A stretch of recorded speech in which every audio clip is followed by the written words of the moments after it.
Hi, boys and girls. I have another story for you today, and this is called Stone Soup. In a few lessons in Wit and Wisdom, you will be reading this Stone Soup story, but it's a different version. This story today is retold by Pam Holden, illustrated by Kelvin Hawley. A clever young man tricks as an old woman into believing that soup can be made from a stone. Once upon a time, a young man was lost in a thick forest. He walked along the forest path trying to find the way home. He felt very hungry and thirsty. Suddenly, he saw a small house through the trees. He hurried to the door and knocked loudly.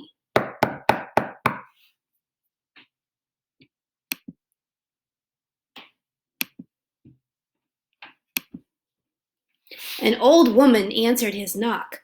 "What do you want, young man?" she asked. When he told her that he was lost and hungry, she said that she didn't have enough food for herself. The young man was very surprised because he could see plenty of vegetables in her garden. "Would you like me to make you some soup?" he asked. "I love soup. How can you make soup for me?" she said. The young man showed her something that he carried in his pocket. "I will use this," he told her. "But that's just a stone," she said in surprise. "No, it's a special stone called a soup stone," he told her. "If you put a pot of water on your stove, I'll cook you some delicious soup." As soon as the stone was rattling in the pot of boiling water, the young man got a spoon to taste the soup. "Is it ready yet?" asked the old woman. "It's very nice, but I wish I had a carrot to put in it," he said. "I have a few carrots," said the old woman, and she hurried to the garden to get them. Soon they were boiling in the pot with the stone. When the young man tasted the soup again, he said, "It's delicious, but it would be even better if only we had a little bit of meat to put in it." "I've got a tasty piece of meat in the kitchen," said the old woman.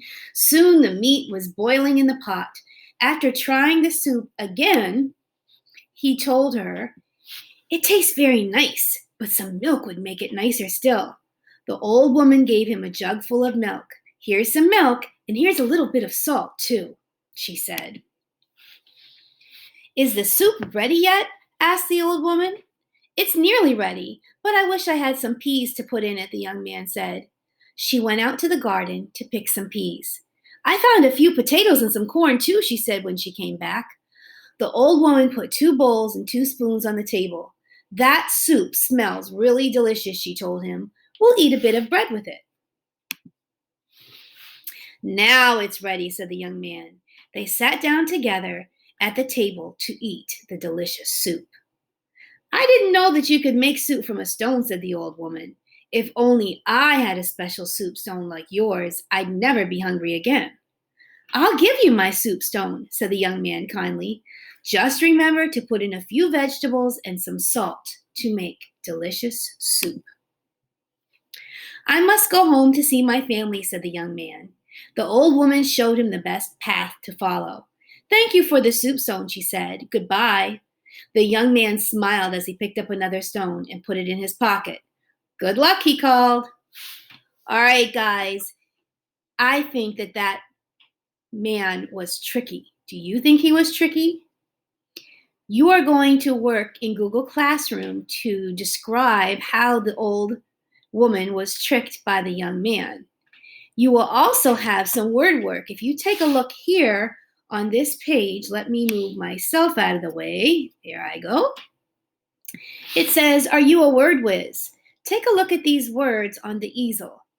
Nice, face, once, rice, peace, fierce. What do all of those words have in common? If you said the words ended in CE, you are correct. CE says S.